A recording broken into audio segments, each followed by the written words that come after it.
macaafa keessatti illee kana keessatti illee garuu jalqaba irratti suuraan jalqaba onneeti yaseente suuraa kanadha erga sanii dubbisuu fi hubachuu fi anilleen ofitti deebi'ee taragaagge'ee quraana kan hubachuutti goree jechuudha mikinaatu dura ija jibbaati nan dubbisaa ture haqni keessa jira jedhee hiyyaanni erga haqa keessatti argachuu jalqabee suuteelee yeroo ofiif kenne astawalee dubbisuu eegale amma fakkeenya namoota baay'ee waan argu mira keessa kagalan ija jibbaati waan dubbisaniif jechaadha waan jibbaati sammuun isaanii guutamee waan guddataniif jechaadha jechuudha. ايوه الحمد لله بقى ربيني سمير كيسي حقيقة جتشكون جتشا ججبا سيني قالي واي قل هو الله احد ربين توكيتش الله توكيتش ربين توكيتش جتشو تبيو قلبين توكيتش ججبا وانو مكال توكو حقيقة واني سين ويتك الدسيدي اكنا واني سين دوباتيكوني وان ججبا سيني قالي صدركا توكو فارتي مجافا كيسة ربي توكيتش جرا ربين توكيتش سنة مهم الاتودا لما فادامو يسوع كريستوس كم ملتي جرا ارغما دجدمه دبتمه جرا سمبودا نمو ودا غدا قران دفتيتين جتو قران كيسه تقول هو الله احد الله الصمد لم يلد ولم يولد كل منطقي لسني غدي وان لوجيك دا كانوا ما قالوا دنداود ربين توكيتشا اني اتهاج ومل اني نمتناجو دبلتاني ندل نلم نلل ابا فادل لين كابو علم لين كابو هريال لين كابو ني سفكا تو كونجرو جچون كن وان سمونا مكان يوكيس جرو بقى ربي سبحانه وتعالى إذا كان سيهوبتشي الحمد لله جيب كل كله رجال جالر كل كله تبقى ربي سيجيد طيب أسمانو مي أسو أكاتا إسلام ما تكا بتسان كيسا جوتشين أسو أتشين ديرتيني يو مي يرو إسلام ما كبتة حال يأتي كيسا إسلام ما كبتة كميدا مالفاتو سرة الفاجات إنتوري جاما ما تيتنا تاو غير إسلام ما كبتشو تينا تاو وني ست الفاجات رمالي غير إسلام ما كبتشو تيني Dhugaa ta'uu kan koo amantiin tun dhugaa ta'uu sammuu tootti mee hubadhee ergan waan hundaa hubadheen ta'ee booda maaltu natti dhagahame yeroon kufirii irratti osoo shaadayyuu hin qabate yeroon ani kufirii irratti dabarsisantu natti dhagahame. Osoo umrii kana guutuu kufirii irratti dabarsuu baadhee har'a eessan jira kaa jedhu takka. Lammaffaa irratti dammoo gochii fi dubbii fi wantootan ani jecha intiniitiin mormaa ture suni wantin an ergama keenya Muhammad sallallahu alaihi wasallam irra kijiba haayisuni wantin quraana irra kijiba haayisuni waan sun sammuuti ya keessatti madaa hedduu taate yeroo saniif garuu rabbii waan darbe hunda namaaf dhiisa anaaf garuu keessa hootitti baay'ee madaa natti ta'e tokkoffaa waan kun ulfaataa natti ta'e jechuudha lammaffaa irratti dammoo namni erga islaamummaatti dhufe waa hedduudhaan qorama garuu immoo namni tokko erga hamane lubbuu ofiiyyuu ni laata miknaatum erga haqaan amane erga itti of kenne erga rabbiif butame lubbuu ofiiyyuu ni laata garuu keessattuu warra miidiyaa yookaan immoo gaafa ati islaama taate kiristaana taate islaamummaa fudhattu hiriyaa si gateef waan qabdu abdeedhaaf yookaan immoo maatiin kan kenna nutti ka'aniidhaaf waan kun islaamummaarraa nama deebisu garuu gara maatiitiin baay'een dararan miidiyaa kanarratti wantuma argitanidha warri miidiyaadha waanan godhullee waanan bulchullee ina wajjin illee qabrii hin seen garuu gara maatiitiin ulfaataa ture yeroo san keessattuu gara haadha qiyyaatiin jechuudha baay'ee ulfaataa ture waa hedduu asirratti hin dubbatanii rabbiinis garuu waa hundaa dabarsee namni kamiyyuu yoo kofalu gammachuu hunda qabaatee miti gammachuu hima qaba mikinaatu kaduraan namaaf sujuudaa ture suni rabbiifan sujuude waan ta'eef kan duraan dammoo ergamaa rabbii kadhachaa ture amma rabbiin kadhadhe rabbi ergamaa rabbiilleen argadhe Yesuusilleen haqaanan amane waan ta'eef duraan kijibaanan itti amane mikinaatu waaqadheen itti amane wanti sun dogongora kijiba dhallee waan ta'eef inni waaqa miti namadha neemaa guddaan islaamummaadha islaamummaa bareedduu kanaaf ergamaan qaba quraanan qaba rabbiin qaba waan ta'eef waan dhabe jedhamu hin jiru garuu dammoo dararaan ima jirti dararaan sun immoo kan amantaa tana keessaa nama baasuu miti haraayyuu nama jabeessa waan ta'eef yoo gaafa nuti jabaanne maatiin kan kennallee jabina kenna san laalanii amantaa tana qorachuutti seenanii waan ta'eef jechuudha. Namoonni baay'eellee jabina kenna san yoo laalani amantaa kenna san gad dhaabbachuu irratti yoo laalan afaaninis dubbachuu baanne gochaan agarsiisne haraayyuu daawaa dhalaan. Maatii kiyya afaan jiraadhee ka'eewoon salaadhe intalti kun sila yeroo hundamaa salaatti naan jedhan gochaan agarsiise malee afaanin hin dubbanne jechuudha. Kanumaafiyyuu wantoota baay'ee jira wantoota saniif garuu islaamummaa keessa nama baasu jabina namaaf ta'a qormaanne jechuudha. أيوة وان قاري لا الحمد لله بقى ربي هند جل يوسف دبر حقيقة وان قاري أنا اللي نوما بيك وان قال سنتين كرمات تورتي بقى كانت كسيجة شو بربادو جت وان تكوسيل أنا ما في اللي بسون وقمانو أنا اللي وان تكوتوكم بيكا واي ما تير أول كابتك الريو تبع اللي بيكو بعدو ما تير أول جنه الدورة كشاتين تورتي سلا وان ضرراج الموجود أرجعتين تورتي وان هندا تورجعتين توري يرو سانكيستي مي يرو سانكيستي مصيبان ستوي تسو يوكان أمو ركون غرغرا نمني ستي وجه كون أتشين ستي كفا كون أتشين مال جدا وانتوني دبتا مسون غوتو نسادا إسلام مرتي سي جبسمو تكو دا سراسول أفكجي يرو جلقا بعد سن أنا سكندو متكايو قوتشنا ما إسلام مرة وياتو كشكسنا تيومي الراسنا دي بسهم بيا بسبب بينسا إبدا نرجع أما إفا نرجع وان تيجي درا إبدا دكانة كيسان توري أما إفا كيسان كلا وان تيجي تكلم مفارتي مو وانتي أكمل رتي نجيب سيتو كمال توري غافنا ني جلك برد بيتنا منو القسم بالبلاني هذا فوتي كنا راسي ديسه جرتو انتلتي كيسان إيراب جت إسلام ذاتنا هاتي كودكوب سدة حال والفاترة تورت هيروسا نانجا داما هوسبيتالا جلوكوز أنتو فانيشين تورت واحد دو جلساتي سنكيست أنا مو bari gafa shada qabadde bari sanarra bilbilane haati kee duute naan jaan ila bakka kanatti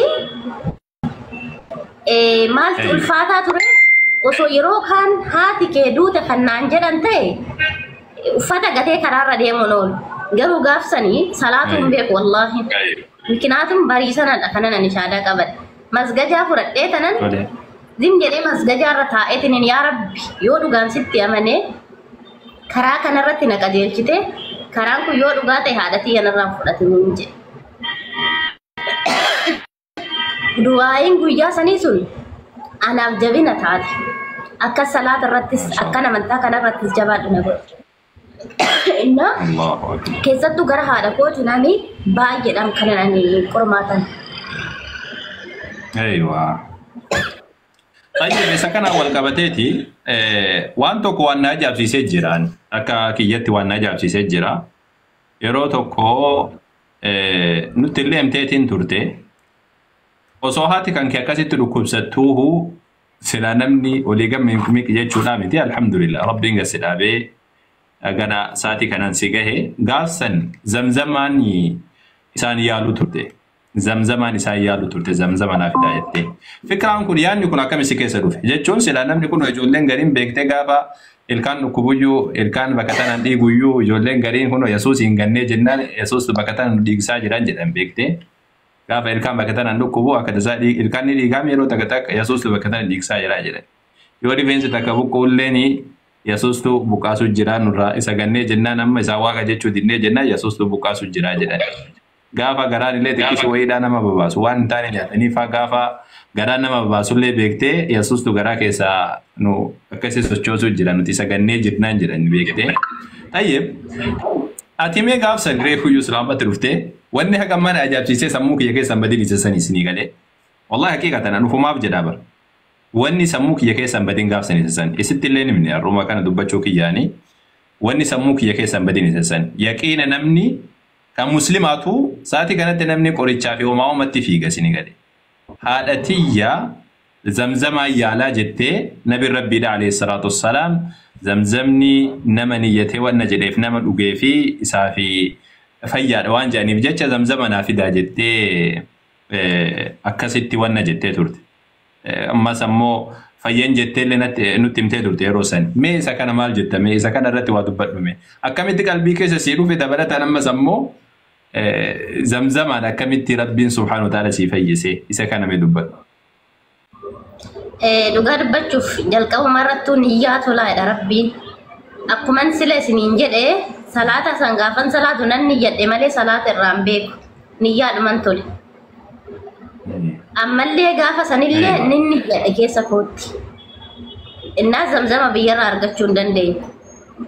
خنماف زمزم امران طائري سعودي عربية أرا غرب بياتي ناقشاني إشي دمو بشان زمزم عاتين جنيني فيتامين أران جريني وان تاكا وان بريدتي نقامي خاي فيتامين أفايا دمي جريني akkasitti fayyadamte akkana jedhi fayyadamte akkana muusin agarreen jedheeni waan san jetteetuma fayyadamte wannan jedheessani walla alhamdulillah rabbil alamin niyyaa toluun suni anaaf tola naaf oole haati kee baay'ee mataa dhukkubsatti turte sababa sanirraan kan wal qabate islaamummaa fudhachuu boorraallee wal qabate dhibeen kun kan ka'e namoonni baay'een ni beeka bishaan zemzemaa san ni fayyadamte gaafa jettu aboo viitaaminni sun ammallee yoo jiraate namatti naa ergi nama gara na dhufutti naan jette maaliif ennaan anillee fayyeera yoo mallee ijoollee mataa dhukkube mana keessatti bareedduudha naa ergi nama gara na dhufutti naan jette tole siifan ergan jedheen inna akkasitti naa fayyitee niyyatee dhuman bakka waan rabbiin jedhe hunduyyuu ima ta'a. Vitamina ajaa'ibati. Wallahi vitamina ajaa'ibati. Jechuun vitamina ajaa'ibati nuyyuu ka nu erguu qabdu garuu nu bira jira alhamdulillah Madiinaan jira. Warri Makkaati Madiinaa inuma jira. Warri kun wanni deeguun barbaachisaadha malee. Haqiiqatti ani wanni bakka tanatti na ajaa'ibsiisanii gadee gaafsan hin dubbannellee dhaani. Akkana zamzama nuuf ergaa uumaa akkana jettee dubbattee jennaan na ajaa'ibsiise. Reefu islaamummaatti dhuftee akkamitti hagana hunda yaqiina gootee erga sani ammoo zamzama ergaa jettee zamzama rabbiin subhaanahu wa ta'ala maatii isiidhaa isii fayyise. Namni islaamummaa keessa jiru iyyuu gariin isaa beektee kan Makkaa taa'ee Madiinaa taa'eeti dhibee himatu baay'ee jira kan niyyateeti waan hin jenne jechuudha. Haqiiqatti nabi rabbiidha alayhi salaam bishaan zamzamaadhaa lima shuriba lahu jira wama dhugameef ta'a jedhanii namni fayyaa itti niyyateellee yoo beekumsa itti niyyateellee akkasuma.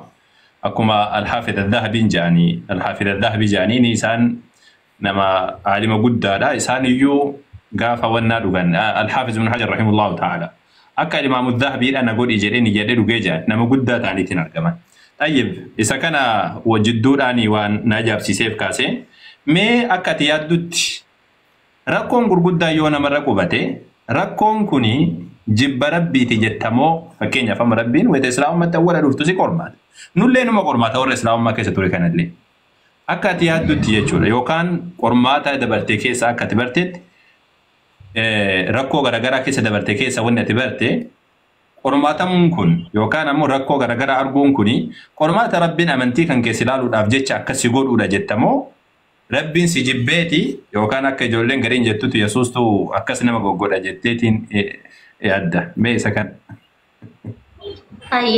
fakkeenya wayii waan isin kaase yeroo baay'ee maatiin keenya gaafa nu guddisanii nu tumanii nu guddisan abbaan keenya gaafa nu rukutaa nu guddisu nu jubbeetii miti akka nuti qajeellee gorfamnee ittiin bulluuf jecha waan ta'eef rabbiin illee nama jaalatu tokko nama isaa tokko sabirii isaa laaluudhaaf jecha ima qora kanaaf dammoo nama jabaan qormaata sayyoo kan taru ta'e guyyaa boruu itti milkaa'a qormaataan booda milkiitu jira waan ta'eef rabbiin nama jaalatu qora garuu dammoo qormaata san namni dadhabe Iyyasuus waa tokko gochuu hin danda'u Iyyasuus ajjeesuu hin danda'u Iyyasuus qormaata san namatti fiduu hin danda'u itti fakkeessan durumayyuu islaamummaan tun qalbii isaaniirraa waa hubatanii laalanii hin amanne waan ta'eef jecha malee rabbiin nama jibbeetii miti rabbiin nama jaalatu qajeelcha nama jaalatu qormaata waan ta'eef waan nan garuu irratti sabrii godhachuudha rabbiin sabrii godhadhaadhe waan ta'eef jechuudha obsa nama barbaachisa. Aywa alhamdulillah. جواب قاري والله ديبي بريد دولا سبب نساء بيتين نبي ربي عليه الصلاة والسلام وتدبتا أشد الناس بلاء الأنبياء فالأمثل جان الرجال كم قرمة نبيوتا كيسان فكاتو أمس كيسان فكاتو جران أكو نبيي فكاتا ديمتون قرمان ست بايتاتين دير نبي الله أيوب عليه السلام قال وقات ربارو كرسدي نبي الله إبراهيم عليه السلام يبدأ كيس الدربم نبي الله موسى عليه السلام بحر بودا بديم laal bahara keessa darbamee akkasuma bahara bu'uudhaaf uummata guutuu qabateeti itti qajeele. Amma sama nabi Allah Yusuf alayhi salaam zulmiidha waggaa 7 guutuu hidhame. Amma zamana kana keessa beektee yoo ji'a tokko nama rabbiin akka hidhamu godheetiin jedhe rabbiin na jibbee rabbiin maal naa godhee beekaa jedha namni. Nabi Allah Yusuf alayhi salaam zulmiidhaan usuwaa tokko hin balleessin sababaa tokko malee waggaa 7 guutuu hidhame. Nabiyyiin Muhammad alayhi salaatu wassalaam biyyaa baafamanii summii nyaachifamanii biyyaa dhaqee isaanii keessaa buqqifamanii jiran. Sahaabonni isaanii guutuun Nabi Allah Zakariyaan alayhi salaam osoo jiru qixxetti addaan dhoofame. Nabi Allah Yahyaan alayhi salaam ni ajjeefame. Nabi Allah Iisaan alayhi salaam rakkoon garaagaraa ragaatiin ture.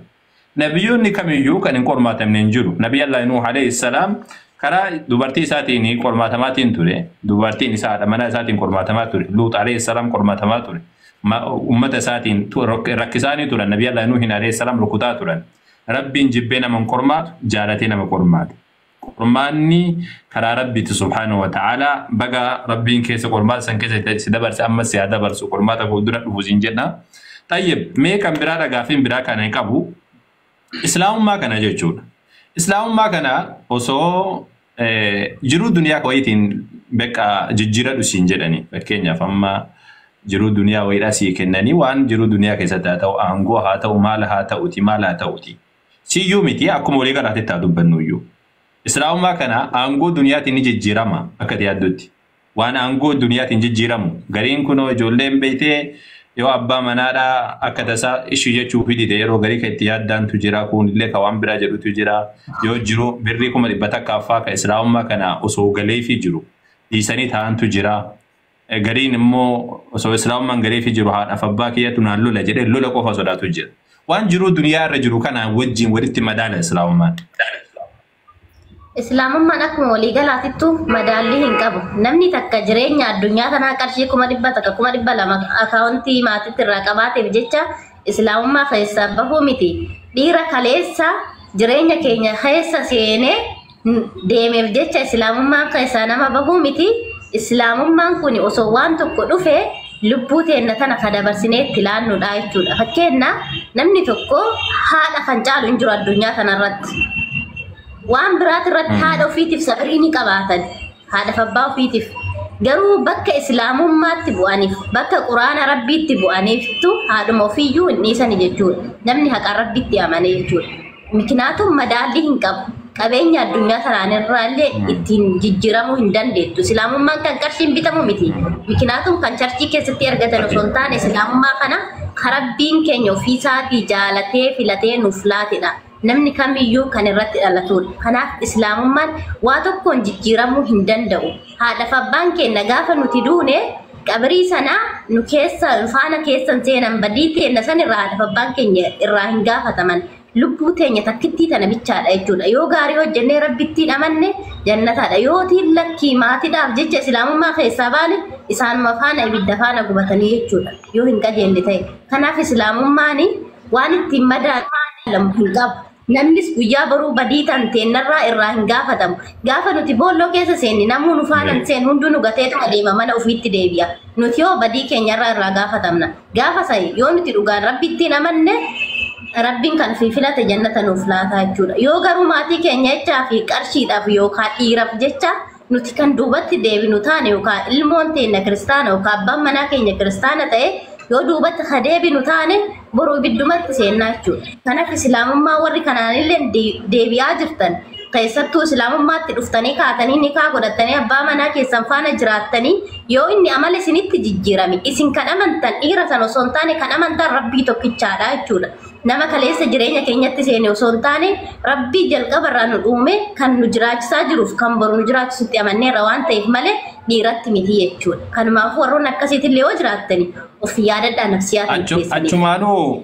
Achumaanuu baga dubbatteeti yani waan yaadachiifte beektee yeroo hedduu yeroo ijoolleen islaamummaa qabattu shamarri yoo islaamummaa qabattu dhiiraaf jecha jedhanii yoo dhiirri islaamummaa qabatu immoo qarshiif jecha jedhanii kun amma kiristaana biratti beekamaadha. Yoo intalli islaamummaa qabattu dhiiraaf jecha qabattee jedhan yoo ammoo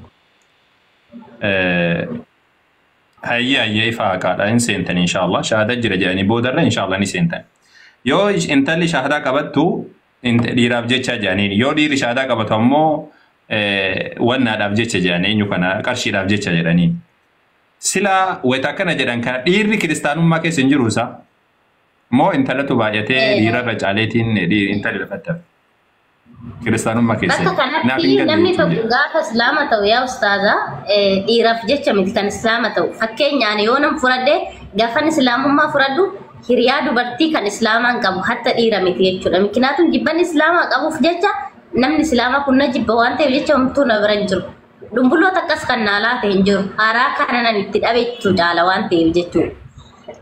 Innaa birriis yoo ta'e warra namaaf kennu jira. Amantaa biraa keessatti amantaan birri bitamu jira. Islaamummaan garuu ofuma isaayyuu keessa kee qulqulleessanii rabbiif guutamuu rabbiif masafamuudha. Rabbii tokkicha amanuu malee kan birri namaaf kennu hin jiru. Yoo dhiiraaf dhufteedhamu dhiira isaaniitti irraa intiniidha. Mikinaatu kasurree deemnaa qumxaadhaan deemnaa rifeensa gallakkisnee deemnaa dhiira kudhan cabbataa oolla waan ta'eef jecha dhiirri isaanii dila jira asfaaltumarra taa'anii waan ta'eef jecha jechuudha. Kanaaf dhiirri keenya immoo gara nama dhufne adaba qabaa dubartummaa ta'uu kan keenyayyuu maalummaa dubartiiyyuu maanaa dubartiiyyuu ka beeknu yoo islaama taanedha sababbiinsa hajjabannee bareennee deemna dubartii hajjabattu takka yookaan immoo uffata ishee muluu uffattee deemtu takka kabaja qabdi nama wal jedhee hin laalu jechuudha. Garuu dammoo ka qullaa deemtuuf ka qumxaan deemtuu fi ka surreen deemtu moo hundumatu lakkafama caawashaa nama hundaate jechuudha. Dhiirri akka barbaadetti wajjiniin ooluudhaaf dammoo amantaa san keessatti mikinaatu kan karaatti sitti dhufe hunda hammattee dhungatta waan ta'eef jecha mikinaatu hajnabii ka jedhamu hin jiru. As keessatti dammoo yaani waa hundadha dubartummaa ta'uyyuu kan nuti irraa bareedu gaafa dubartii islaamaa taane qofaadha. Eenyummaa keenya kan barre yoo islaama taane qofaadha jechuudha shamarroon ammayyuma kennayyuu. Kanaaf namuyyuu islaamummaatti yoo dhufu dhiiraaf miti. Haraayyuu akkuma isaan jedhani islaamummaa isiniif mana hidhaadha nuun jedhani. Sababbiin isaa firiidamii dhiira cabbaxuu minaaminaa san hin qabu waan ta'eef garuu mana hidhaa osoo hin taane adabadha. Nu kabachiisa waan ta'eef jecha jechuudha. Bareedaadha. Isa kanarratti jechuun ani ufumaa kiyyaa cabsifadha sii galee yeroo amma deebiin reefuna deebi'e malee. Wayita isaan dhiiraaf jecha deemteedhaan ani ijoolleen baay'inaan islaamummaatti dhufanii fungaayyuun qabnu alhamdulillahi rabbil aalamiin tama funyaan qabdu qabna baay'ee isaaniidha. Ijoolleen islaamummaatti dhufanii ijoolleen fokkatullee hin garre akka mucayyoon takka jette maal jette isaa buskutii yoo maal jette isaa warri shaadaa qabatu biskutii nu jalaa guurattee ni fixan jette. Akka mucayyoon takka jette. Kanan jedhu yeroo kiristaanota dubban dhiiraaf jecha deemteedha nani dhiirri kiristinnaa keessa hin jiru hin beekne sababni isaa amma reefuun adeebe dhiirri achitti hin fuudhu jechuudha calliseetumaan ofirraa tataa'a bakka namni walqixa ta'e hunduu dhiira ta'eeti wal fakkaatee deema sabasiniif jecha dhiiraaf hin tala yoo addaan wal laalan gaarii tayyib deebii bareedaadha. Dhiirrilleen surree godhata intalillee surree godhatte achitti dhiiraaf dubartii addaan wal laalanii wayita ijoolleen islaamaa dhuftu dhiiraaf jecha deemteedhaan dhiiraaf intalaa yoo addaan hin beekan jechuudha. Kun deebii bareedaadha. Hayyaa ta'u. Kan biraadha ammoo ka duniyaallee akkuma tu jette duniyaa namni dhiiseetiin keessaa deema malee hedduun isaaniidha ijoolleen akkas dabalataan akkuma tu jette ijoolleen islaamummaatti dhufan hedduun isaaniidha hagammaa kana heerumin jiranii. Dabalataan ammas ammoo kan abbaa warraa qabdu kan abbaa warraa wajjin adda baatee islaamummaa qabattee jirti hedduun isaaniidha jiran. Tayyib gaarii. Bakka kanatti mee ijoolleen gariin beektee ka qalbiin isaaniidhaa kuni gadi hin dhaabbannee jira. Kiristaanummaa irraa gara islaamummaan dhufanii shahaadaa ni qabatanii. Gaafa qabatan yoo rifeensi wayiillee bakka tana akkana socho'e Yesuus na tuttuqu jira laataa jedhanii. Yoo funyaan kun xiqqishuu asiin hoosise Yesuus na tuqu jira laataan isa dhiisee jennaan jedhanii. Yoo asiin garaan kunillee dhukkube Yesuus bakka tana akkana na gochuu jira laata jedhanii. Yoo luitilee xiqqishuma wayiidhaa luitiin nama hin socho'ame akkana yoo luitilee hoosiftee jette Yesuus bakka tana ani isa waaqessuu dhiisee jennaan bakka tana sochoosuu jira miti jedhan. Sii galtee warra akkanaa kanaaf himee yoo akka tasaa akkumatuu jette yookaan heerumtee faat jirti abbaa warraa wajjin guyyaa tokko wallabdi namni ima wallaba abbaa warraa wajjin.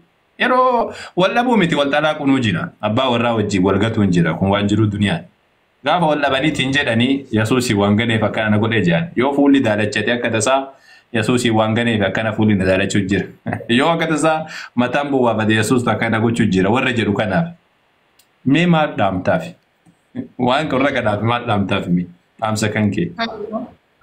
Jalqaba irratti maanumti laa ilaaha illallah tunu beeku irrattidha kan isheen hundooftu jechuudha.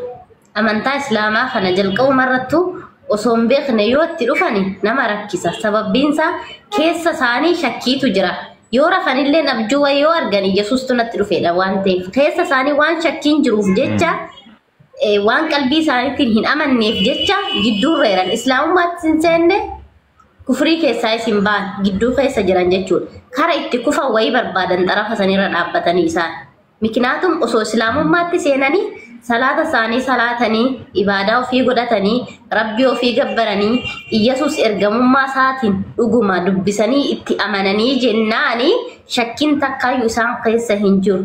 Yookaan miiraan dhufanii shaadaa qabatan yookaan osoo hin beekne dhufanii shaadaa qabatan akkuma walii galaatittu wantan isiniin jedhu islaamummaan tuni akkuma rabbiin jalqaba suuraa iqraa buusee beekumsa irratti hundaafti waan ta'eef jecha maalumti laa ilaaha illallah tunillee ilmi irratti hundoofti waan taateef jecha macaafa keessan qajeellotti dubbisaa haati sanaan booda quraanatti tartanii jechuudha. Miknaatum yoo macaafa keessan cuunfitanii maalummaa macaafa kan keessanii yoo habartan ta'e waan takka shakkii isin keessatti hin uumu waan ta'eef quraanallee hubachuun illee salphaadha waan taateef jechaa jechuudha. Yoo waa'ee macaafadha sirriitti beekaa yoo waa'ee macaafaa hin beekne zim jedhaniituma nama laalanii yoo dhufanii waa'uma ta'anii yookaan namuma laalanii keessaa bahanii waan ta'eef jecha amantaan kennamu har'a seentee namuufu waan dabaltu har'a keessaa baate namuufu waan inni hir'istu jechuudha. Sanumaadha amantaan bakkuma san jirti namaanis hin madaallamti waan taateef jecha kanaaf dubbisaa hubadhaa yeroo san shakka keessaa baatanii jaalan isaanii. Waan gaariidha deebii bareedduudha. Akkasiin jettee dhaga'u jirtanii ati islaamummaa keessa seenuu fi akka wannan jedhanii eenyu kana tiisisatu jedhan mammaa qabeedhaa fidaasitti. Tiisisatu deemeeti muka guddaarra dhaabbatee jedhan isinii galee tiisifni muka guddaarra dhaabbatee jedhan. Wayita ka'uudhaaf jedhu tiisifni yaa muka ani ka'uu edaa akka hin kuufnee jedheen jedhan. Isinii galee ani ka'uu barbaada akka hin kuufnee jedhee jedhan. Deeme abboo akka titee nurra teessee sin arginee jedheen jedhan mukni jabeessa qaba. Deeme abboo akka nurra teessee duraa sin arginee jedheen jedhan.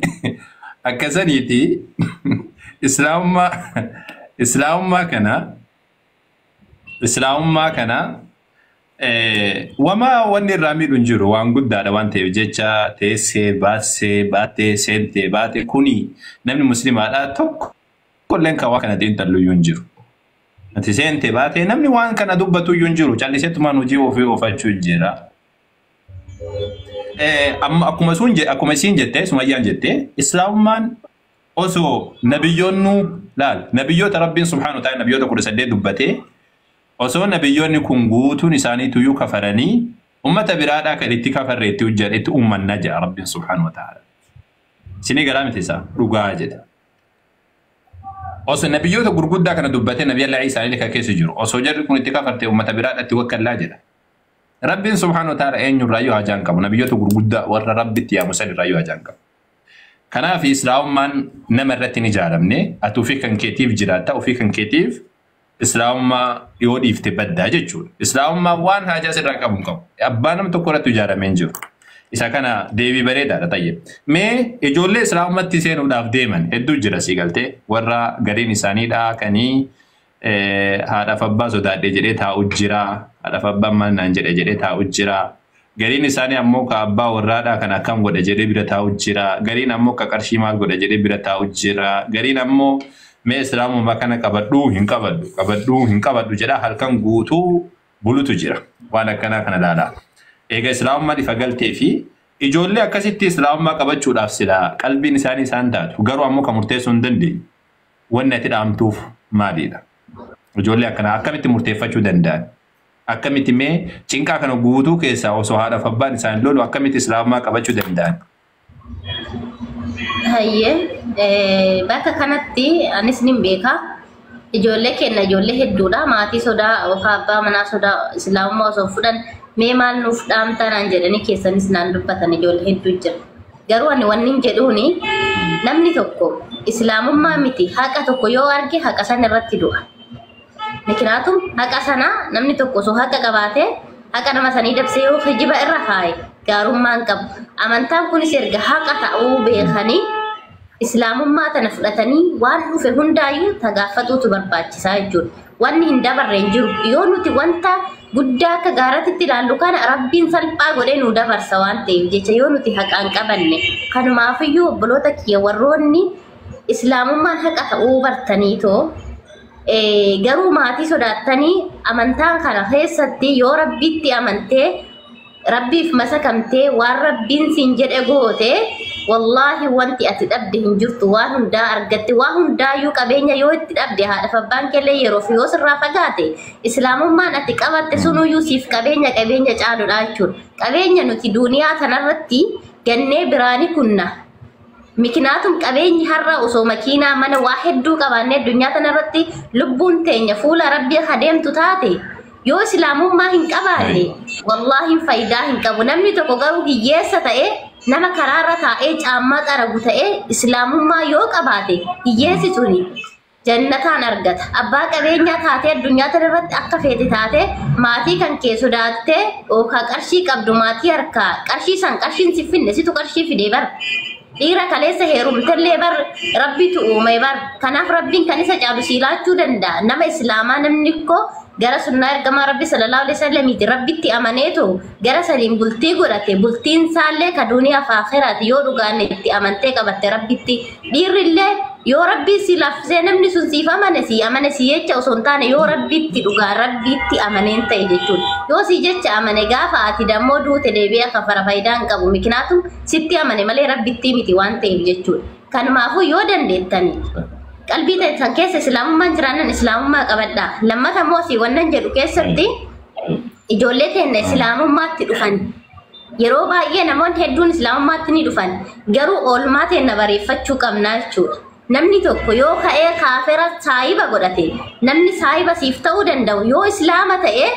boru addunyaa kaafiratti wajjin milkoofta nama kiristaanaa tokko moo kaatee ta'u yoo saayiba godhatte guyyaa boruu itti waliin hin milkooftu waan taateef jechuudha takka lammaffaa irratti moo addunyuma tana irrattuu kaafirri si dogongorsiisti namni takka saayiba ka godhattu kan quraana rabbii irratti si jabeessitu kan diin irratti si jabeessitu kan masgiida rabbii si wajjiniin ijaartu yoo diiniin kun quuqame tuqame kan quuqamtuufi kan amantaa kanarratti si jabeessituudha malee kan amantaa kanarraa si fageessitu saayiba godhachuun iyyuu hinumayyuu hin barbaachisu amantaarraa si balleessiti waa dhaqiso quraana qaree isin jetti waa deemi salaata isin jetti dubartiin kiristaana takka kaatee amma hiriyaa yoo godhatte jechuudha hatta dhiiraa miti dubartumayyuu yoo godhatte waa faayidaan qabu oolmaa keenya bareeffachuun nama islaama irratti bareedduudha ijoollee kiristaanaa jibbaa irraa fagaadhaa osoo hin taane kabaja jaalalli nama kiristaanaa nutiin jaalannu daangaa qaba waan ta'eef jechuudha nama takka qalbii keerraa kan jaalattu nama rabbi ergamaa rabbiitti amaneedha namni kiristaana tokko osoo waan fee ta'e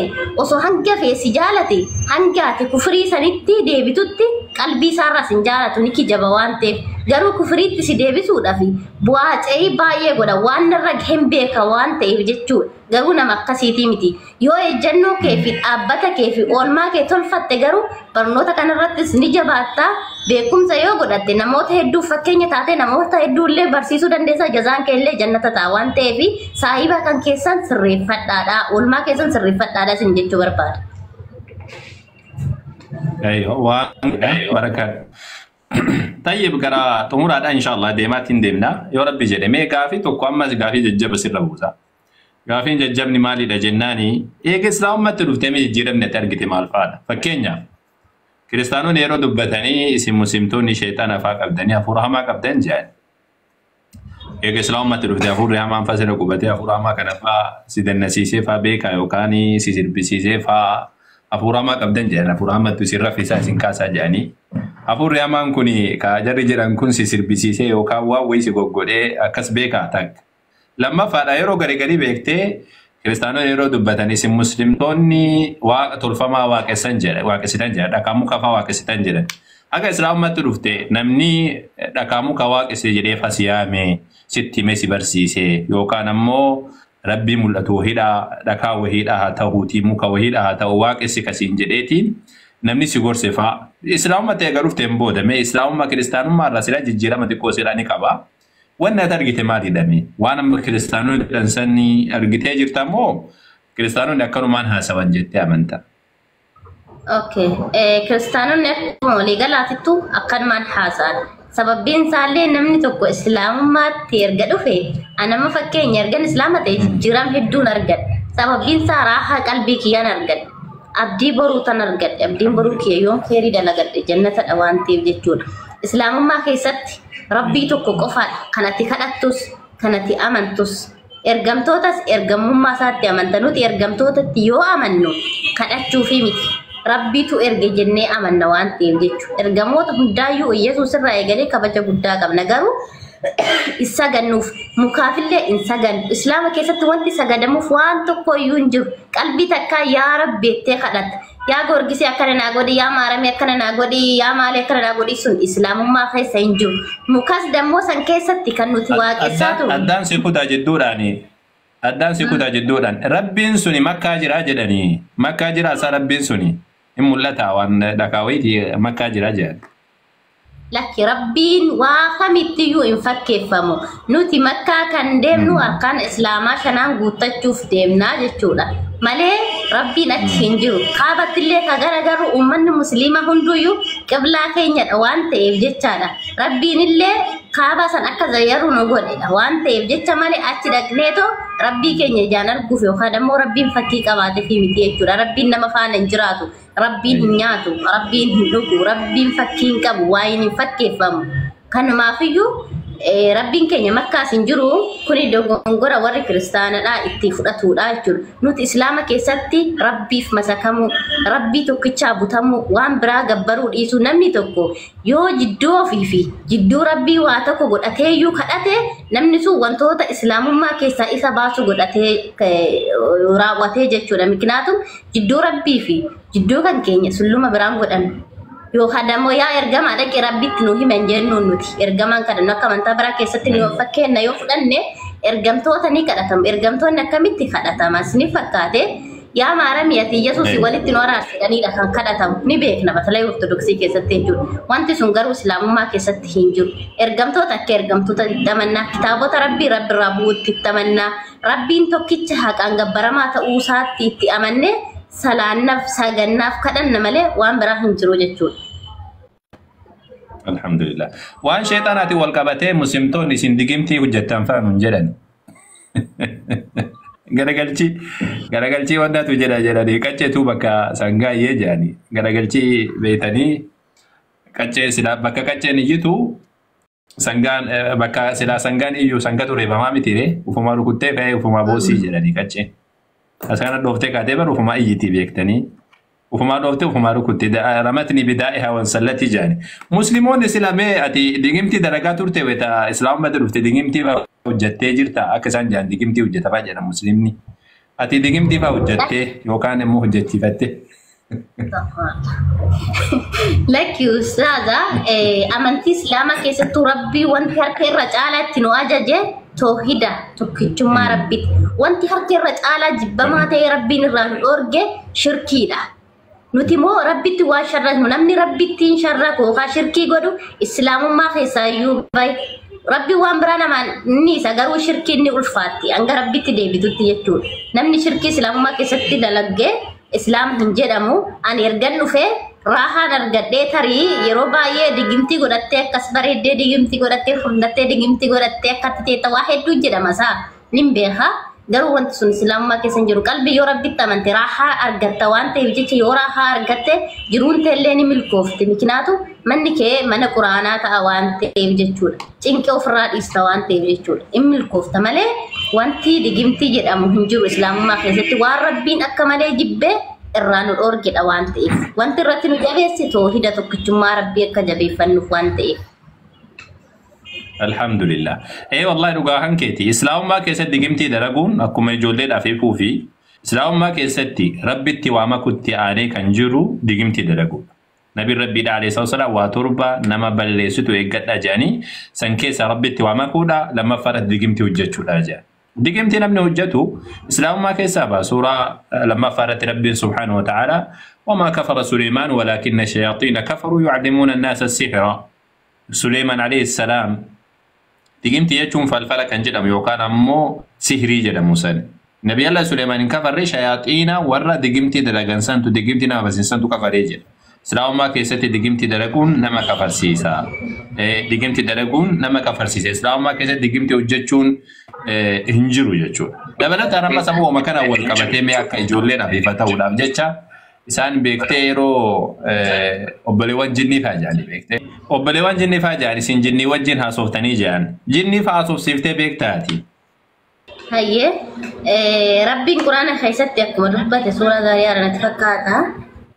Namas ta'e jinnii kanan ani uume akkanaan gabbaranii fedha jinniinis kan rabbitti amanne musliimuma nutillee musliimtotti rabbittiin amanne isaanillee rabbittiin amananii jechuudha. malee nuti amantaa musliima kiristaana keessatti yoo laallu jinnii fi sheexanni garaagarummaa isaayyuu hin beekan. Jinniin maal akka ta'e nuun jedhan malee irraa hin beekanii jechuudha. Sheexanni illee maal akka ta'e irraa hin beekanii jechuudha.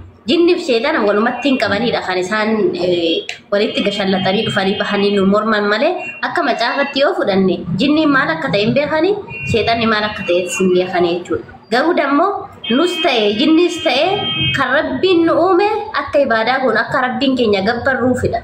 Bas waan biraati fi miti jechuudha kan nuti uumame. Innaa akkasi. Maashaallah. Ayyee inshallah gara xumuraa deemee jira gaafii lama qofa si gaafadhe achi boodaan akka atilleen hin dadhabnee fi gaafiin tokko mee jechuun yeroo garii beektee yeroo islaamummaatti namni dhufu miiseejii garagaraatu ergama beektee shamarri takkaataatu dhiirri tokko haa ta'uti yeroo islaamummaa qabatu karaa garaa keessaatiin pheenxee 80 fi ortodoksii 50 faattu yeroo barbaade miiseejii namatti gadhiisa. Ijoolleen yeroo garii yeroo akkasii kana yeroo burjaajaantu jira. Isa kana mee ka pheenxee 80 fi ortodoksii 50dha kana kan hundi isaa namatti gabbee miiseejii mobaayila namaatiin guutee TikTok irraan achi irraan bilbila wanna jedhu kana ijoolleen islaamummatti dhufan maal gochuu qaban isa kana? Bilbila miiseejii san haa dubbisan jettamoo duraahuu islaamummaa kiristinnaa keessa baatanii dhuftaniiti san hin mil'atina jettaammoo yookaan ammoo mee maal jettaan warra kanaan jechuudha. Miiseejii san ofirraa cufaa jettamu akkam godhaa jettaan. Isa kana dhaamsuma kan keeti. Hayyee bakka kanatti maaltu jira? Anarratti waan mudatame keessatti viidiyoo afaan waraabaa boohaa natti ergani mikinaatu akka keessi kiraara'ee kufriitti deebi'uuf jechuudha. Isaan kun miiseejii qofa miti gara kufriitti si deebisuudhaaf waa hedduu godhanii jechuudha. Kanaaf namni tokko yoo ka'eetiniin nam morma jedhe jalqaba irratti beekumsa irratti hundoofta. Aniin tun tokkichummaa rabbiin beeka malee nama quraana faadisa baradhe miti. Yoo namni tokko barachuu barbaade onlaayinii irratti amantaa lama wal bira qabanii ka barsiisanii barsiisota hedduu jira. Namoota akkasii yoo isin laayivii seentan sheer godhuudhaaf malee dhuunfaadhaan wanti irraa mormamu tokko hin jiru jechuudha yookaan wanti isaan barsiisan tokko hin jiru jechuudha. Yoo barachuu barbaadanii isiniin ni jirtan yookaan itti dammootiin keessa nama burjaajessuu ta'a waan ta'eef jecha namoota akkasiitirraa osoo fagaatamee bareedduudha. Barachuu barbaadan kinoo warroonni barsiisu. Fakkeenya akkatti illee gastee yoo seennu yeroo baay'ee ijoolleen kiristaanaa seenanii sumayyaa akka ati nuu deebistuu fedhaa jedhan. Amantaa islaamaa keessatti osuma beekne iyyuu beekan keenya osoo jiru nuti jala hin dubbannu adaba qabna waan ta'eef isaan fakkeenya yoo fudhanne barsiisaa isaa taasisanii paasterii isaa teessisanii dubartiin 4-5 teettee wajji. Akkuma kanarratti islaamummaa keessatti garuu akhlaaqni akkasii hin jiru. Osoo barsiisonni keenya jiranu nuti jala hin dubbannu jechuudha. Barachuu yoo barbaadanii karaa hedduudhaan gaafii barbaadan yoo gaafatan akka barbaadaniitti sa'aatii hedduu kennanii fi deebi'uuf ni danda'a waan ta'eef isaan kaayyoon isaanii dhugaatti nama deebisuu osoo hin taane nama burjaajessuudha durumaanuyyuu jechuudha. Kanaaf warroota akkasii irraa yoo dhaabbatan gaarummaa irra qabaa jechuudha. Garuu immoo yoo barachuu barbaaddan warri akkasii ammallee yoo jirtan ta'e sa'a 24 ustaazonni kennanii jiranii yeroo barbaadanitti isin barsiisuu ni danda'an jechuudha. Ijoollee amantaatti dhufte gadi bu'iinsa akkasitti hin beekanii ganaa barachaa jiran takka lama jedhanii waan ta'eef jechuudha. Gaariidha. Isa kana kam xumuraadha ammoo mee yeroo garii beektee ani waan ajaa'ibsu tokko jira. Sani achumaan dabarsitaa fi ijoolleen gariin umrii waggaa 20 waggaa 20 wayii yookaan 10 wayii naannoo san kiristinnaa keessatti erga xumuriin booda islaamummaa qabatan. Erga islaamummaa qabataniin booda ijoolleen duraan namni ijaanuu laaluu hin dandeenye paasterii fi qeesiin jala ka'aa san booda ijoolleen jala ka'atii erga islaamummaa seeneen booda namni kiristaanummaa qorachuu jalqaba. Jechuun sila namni beektee waan keessaa bahe hammeenya isaatiif keessaa bahe mitiiree waan keessaa bahe hammeenyaaf keessaa bahe waan hamaadha waan hin taane jedhee keessaa bahe. Malee waan gaarii osoo jedhu dhiisee keessaan bahu. Islaamummaa wayita qabatan kiristaanummaan sirrii miti jedhee waakkate keessaa baha. Erga ammoo islaamummaa qabate silaa wanni inni barachuu qabu maalidha? Amantii islaamaati moo amantii kiristaanaati? Amantii islaamaati silaa. Warra akkanaa faatu jira. Mee warra kana maal dhaamtaaf? Silaa kiristaanummaa dhiisee keessaa bahe hamaadha jedhee erga islaamummaa dhufe ammoo kiristinnaa barachuu jechuudha. Isa kana maal dhaamtaaf himi? Yaadni kun jechuun gochi kun sirriidha ammoo duruma achitti hojjetaanati. gochi kun akkuma walii galaatti gocha dogongoraati. Sababbiinsa bakka amantaan kiyyatti qeeqa bakka ani waa irraa hin baranne irraa naman ani waa irraa hin baranne gastii baree yookaan mana isaanii taa'ee wajjin taphadhee kufalee akka barbaade ta'uuniyyuu dogongora guddaadha. Takka lammaffaa irratti nuti barachuu yoo feene jalqaba namni amantaan islaamaa tun beekumsa irratti barnoota irrattidha kan isheen irratti hundoftu. Har'a gaafa baratte dubartiin takka boruu haadha gaarii taati. Ilmaan isheellee barsiisti. Madrasaan jalqabaa mana keessatti haadhaadha waan ta'eef oolmaa ta'e bareeffattee barnoota yoo baratte qofaadha malee mana jaraa teettee ka deebii ofirraa deebisuu hin dandeenye ka amantaa islaamarraa maqaan seente waa faayidaa hin qabne ka waan goone namni akkasii sun si jammar kiristaana fakkaatee islaama ka fakkaatu munaafiqa. Ijoollee islaamummaatti dhufte bichaa yoo son taane ijoollumti islaamummaa keessa turanuu beekumsa isaanii malee boodaa isaanii malee bakka hin taane ta'anii gochoota akkanaa ka godhan ima jiru jechuudha. Nan arge yeroo baay'ee yoo namni tokko barachuu barbaade manni ni jira ka kennu. Yoo mana ijoollee kiristaanaa adaba qaba yoo ta'e ustaazonni keenya dhaqanii gaaffii deebii gochuu ni danda'an. Bakkoota akkasii dhaabbachuun hin barbaachisu. Keessattuu yeroo tanatti fayyadamne barnoota barachuun nurratti dirqama. Carraa tana argachuu baachuu dandeenya. Onlaayin akkatti argachuu baachuu dandeenya. Manni barumsaa nutti dhiyoo jiraachuu baachuu danda'a. Kanumaafiyyuu yeroo tanatti fayyadamuun nurratti dirqamadha. Oolmaa keessanis bareechaa akkuma duratti isiniin jedhe hiriyaa isin wajjin ooltanillee bareechaa qabadhaadhaan isiniin jechuu barbaada. Lammata irratti amantaa islaamaa kana yeroo baay'ee ijoolleen kan namaan madaalanii jiraachuudha. Islaamummaan namaan hin madaalamtu. Yoo ka'ee namni musliimaa tokko yookaan dubartiin musliimaa yookaan dhiirri islaamaa tokko yookaan isin miidhe yookaan isin arrabse yookaan komantiidhaan waa isin jalatti barreessi ta'e namni sun amantaadhaan hin madaalamu. Osoo musliimni takka kaatee osoo surreen kadeemtu ta'e amantaan islaamaa nama saniin hin madaalamu jechuudha. Kanaafiyyuu amantaallee warroonni namaan madaaltan ni jirtan. Amantaa islaamaan tun namaan hin madaalina. Ati kan laaltee amante Rabbidha. Malee ilma namaati miti. Kanaaf ilma namaa laaltellee hin kafarini ilma namaa laaltellee hin dhufiniin isiniin jechuu barbaada jechuudha. Ijoolleen keenya islaamallee yoo dandeettan ijoollee akkanaa jajjabeessaa. Yoo dandeettanii bultillee warroonni wajjin godhattanii nama jabaa taatanii nama san barsiisuu taatanii amantaa isaa irratti nama jabeessu yoo taataniin alatti ijoollee akkasiititti hin hiqinaa. Mikinaatu miitanii biraa deemtan malee nama san hin fayyaddan yeroo baay'ee nuti amantaatti yoo namayyuu fiduu baanne sababa keenyaan akka namni tokko amantaa rabuu hin godhina jechuudha. Mikinaatu namoonni takka amantaa islaamaa kana namaan madaaluu danda'a waan ta'eef jechuudha. Ijoolleen shamarranaatis yoo ka dandeettan ta'e amantaa irratti jabeessaa. Yoo namni tokko ka'ee shaadaa qabate keessan galaatu akkaataa salaataa yoo barsiistan ajrii qabaa jechuudha. Sirbuu dhiisaa, rifeensa qullaa deemuu dhiisaa, gandaaf kutaadhaan wal qooduu dhiisa ta'u ijoollee kana yoo jabeessitan ajrii qaba. Kanaafuu bakka nu madaalu ooluu fi waan nu madaalu gochuun nurratti dirqama. Yeroo baay'ee kan asirratti bahee sirbaaf waan fokkataa godhaa oolu keessattuu ijoollee amantaa keessa turanidha. Baay'een isaanii ijoollee islaamummaatti dhufte ijoollee 2-3 yoo argite kan sirbitu. Tuwwan zuumitti lixxeerti gareetti lixxeerti isin gatteerti isinillee keessa ofii yaadadhaa wallahi nugaan isinin jedha. Ijoolleen islaamummaatti dhufte baay'een isaanii osoo hin qaraaneen ooltu. Isimmoo biyyatti qaraatanii waan baataniif beekumsi sun bakka nu gaheera nuti qaraaneerra jettaniiti yoo fudhattanii wallahi barnoonni islaamaa isin hin geenye jechuudha. Ganaa namoonni tokkollee wanti namudatu keessatti isin sallamteewwan kaleessa nutti dhuftanidha. Ni kan nu arrabsan ijoolleen islaamallee ni jirti ni arga namoota baay'ee jechuudha.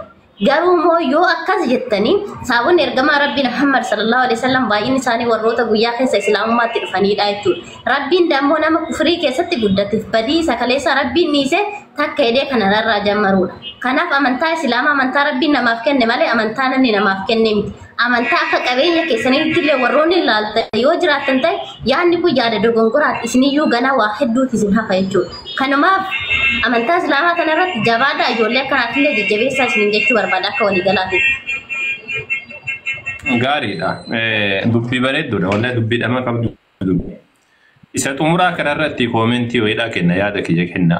Kan xumuraa irratti waan isin sallamteedha jedhan keessatti sallamte wanni jedhamu waan kan argee hin beeku takka. Hin jiru macaa quraana keessa hin jiru hadiisa keessa hin jiru sallamte wanni jedhamu wanni akkasiidha kun hin jiru. Wanni jiru namni islaamummaa qabate hundi isaaniidha namni islaamummaa kiristaanummaa keessaa gara haa ta'u kufrii kamiin keessa yoo gara islaamummaa dhufe sallamte hin jedhamu. مؤلفة كان جد ميو بلتي مراسة حاجة إني أمنا أو حاجة إني ماتي سايا دوسان كوفا المؤلفة قلوبهم جد ما ملي مسلم كلون أتي بين قد وقعت قداماتي إسلام ما كذا ترتي أنا مو أتمو بر إن قد إسلام ما كبتين جد من كل سبب نسالة صحابة كومسين دبتي صحابة النبي محمد عليه الصلاة والسلام هند ساني ورا كفر رجال إسلام ما دفن نما توكو كوفا نم إسلام ما كسر على عبد الله بن الزبير إسلام ملك وان هند ساني تو ورا كفر رجال إسلام ما دفن يجتشولا ورا كفر رجال إسلام ما دفن كون إسان الرسا إسان هنرسو نقول إجولين إسلام ما تلفتني إجولة دوران إسلام ما كيسة توقع تقدم وقع سدو ما تور رمال جدان جار سبور بودا وانا جدا جرو غراغرون من كمتن إسن يرو دورات يرو أمنا أفتنسن بكا أمنا آون كون إسن اتحادا قوم مالي غراغرون من كمتن أنا في أتي غراغرون من كم ربي بلا سبحانه وتعالى نما وقع شنتم وقع جاتم إسلام ما كيسة دلتي بودته كان الرا أتي دورا دورسيتي جنة سينون كان كنمال قلبين كان كيو كل إسلام ما كيستي سني هنجرتو دبلتاني كيسين دبتي أكو سنو جتة نموني جولة ديرادا هاتو جولة انتلادا هاتو تي بلتي وجيني جارتن جولة مسلمادا يو قلبي ساني ايقون دندئين إسان برد أبتاني تيني إسلام ما رت جبيسو هندندئين تزومتاتني تندئاتنا كن دامسا قدا تندئاتنا دي سمتو غاري اتدامو دا دي سمتو غاري يو أمو أكدسا أفين دندا جتن بيك ويتدندا وداف ديم تو أتي أبالي هالالي لسالي أبالي تلي واهن دا تاتي في دندا ودا قبدا بكنا مهندارا بقونا في قبدا يجور أچبو دانيا كسيتي غرا إسلام ما كان كي جبيسو داف ديمو دندا ودا قبدا دبلتاني جولين شمرني لين جولين ديران لين كإسلام ما قبدتني واني سيني مدالو قبدن إسلام ما أكو مسؤول جت أمنتي متاكي سنيتي مالي إسلام ما كنا غرنا كنا كنا قولي كنا كنا جدمي كنا كنا دلقي كنا كز دلقي جدمي وانا قد أمون كابو كان جرودا غلطو مسومية رفتيتين كباجاد أن رفتيتيني أسا وجوهن كيتي في دبلتاني إبس بريدا كنا أما سي أكاتا كيسي دبرتي رفتين وقودو كان كيتيف إن شاء الله دبينا تاسو يتي في أكاسو اللي أموني كيسي دبرتي هندي ساتو برمسا إجولي إسلام ما تلفاني في كان إسلام ما تلفو لفقو بيتاني اللي هندي ساني تفو برمساني تاجريتي هذا ربين والسيافو لأمس بركا سيفا قولو نتلين بكما سيف كدنا ربين رقا سيادة أبو إسلام ما كان رقا سيادة ورقا قوياك أمات التلي استقامة رقا ربين سيادة نولي هاتاسس نولي هاتاسسو سيكو فاميتين ومهندا وراك أرتي قد أبت ربي إنه هاتاسسو أكاسيد أجيشور إني كنا مو كاني جلك أنا ونجاني ما تيد أول أرجتي جرتي وتبي قلت يعني سني وان فاتي سني أسرتي متي إن شاء الله زوان فاتي رجالتي وان نمني رابورم سافر أتوقع فرت إيه فنمالي وانتي سيكون نبأ تجير واني متلي صار يصير قافتشو بربانو جيشور ربي سبحانه وتعالى سيهاجم متشيسو ولا أما سيفا دبلو نما رجع أبت ربي ساتاجسو ساعتين ستة دمجرا أما دراو ساعتين أركانيتين كنت جنة ما ولا جنة سميان هاتي سو تكاور جرا جراني لين سري دامتي هكا وفرق أبدي أما أكدوري تيمي دي سينيغالي أما أبا رافيك إجروني كابدي هكا نماجو يما غافنيتي ميكو تواسي تكو تنجنة بني ربين يصير على في سوق قالت ومي سمية يا أستاذ إسس قالتوا ما سكنت شهادة إنجري داني جرس ترادا إسن ترى بقى تقول جزاك الله خيرا يا أستاذ كيني سن الله قالتوا ما جزان كيسن جنة يا تو باين فان الدبار تاني ربي قدرت تدبي كان كيسن قارا ربي قدرت واحد دونه قدار تاني قدا قالتوا ما بكم سن من كم ربي نسيني فاخينه تندلك دانو لا ربي أنا بتدلك داني سن الناجدو قالتوا ما آمين